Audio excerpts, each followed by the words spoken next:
All right, we're in the second section of chapter 3. This is the lesson on log functions.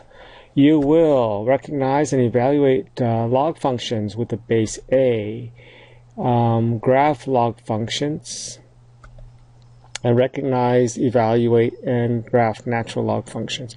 We'll save the graphing for next time, but we're just going to make this nice and simple today. First, for the definition of a log, we use logs to solve equations that have x's in the exponent, and we want to get them out of the exponent. So when we take the log, we actually get the exponent. On this side, it's the exponent. So we have some kind of value with the base of a, and that's going to equal my exponent. So this is how we read all of this. And whatever we have here, in order to take a log of something, it has to be greater than 0. Can't be negative, it can't even be 0. Okay, you know how when we take the square root, it has to be positive or 0? When we take a log of something, it has to be positive, it can't even be 0. We can't take the log of a negative number, just like we can't take the square root of a negative number. And then a has to be greater than or positive, greater than 0. It has to be positive, and a cannot equal 0. Okay, so if you're looking at this, this is really an exponent of 2 on a base of 4. So 4 squared is 16. So that means that 4 squared is 16. The log of something is always equal to its exponent. The base is the base here for my exponent, and then that's equal to the value. Okay, so here's some other notation. Log base 2 of 8 is 3. That's because 2 to the third power is 8. Whatever the log is, it means it's the exponent.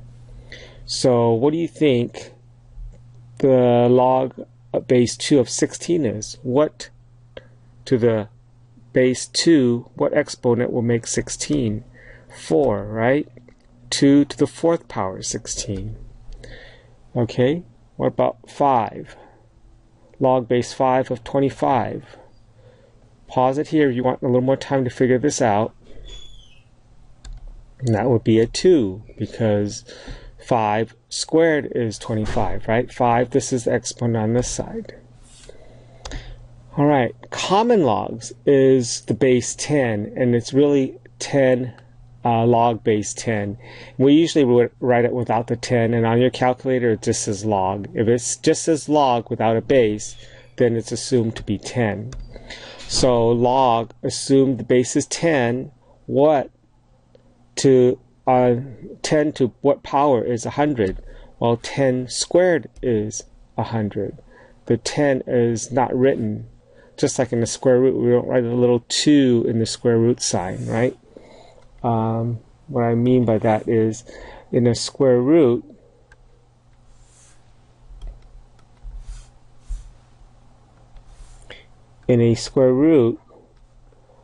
there's a little 2 here that I don't write, right? That little 2 right there, okay? And we don't write the 10 here when if we don't write the 10 here, that means we automatically assume that that's a 10. Okay. Okay, and then we have log of 1,000. That's 3, because 10 to the third power is 1,000. And what do you think this might be? 1, right? 10 to the 1 power is 10. Okay, let's do some of these here.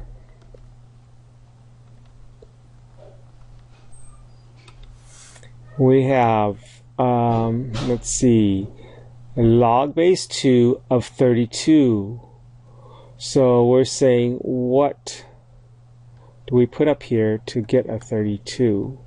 Well, 2 times 2 is 4, times 2 is 8, times 2 again is 16, so 2 to the 5th power is 32. 3 to what power is equal to 1?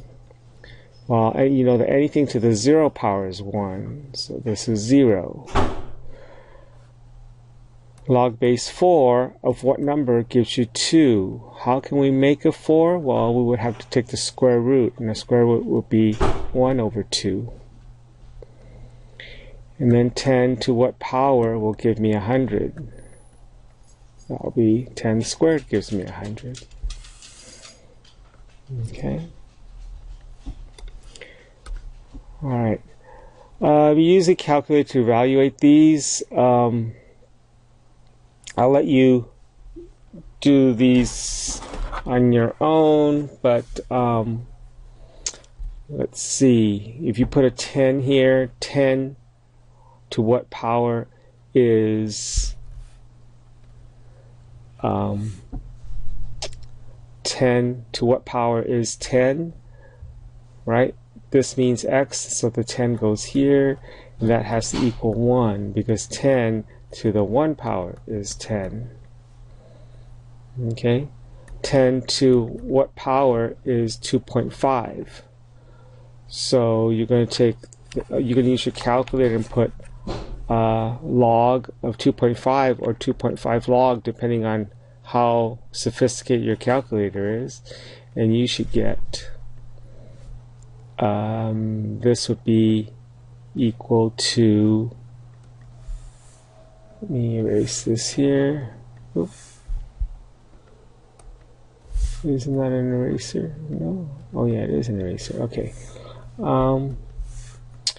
So this should be 0.3979. Okay.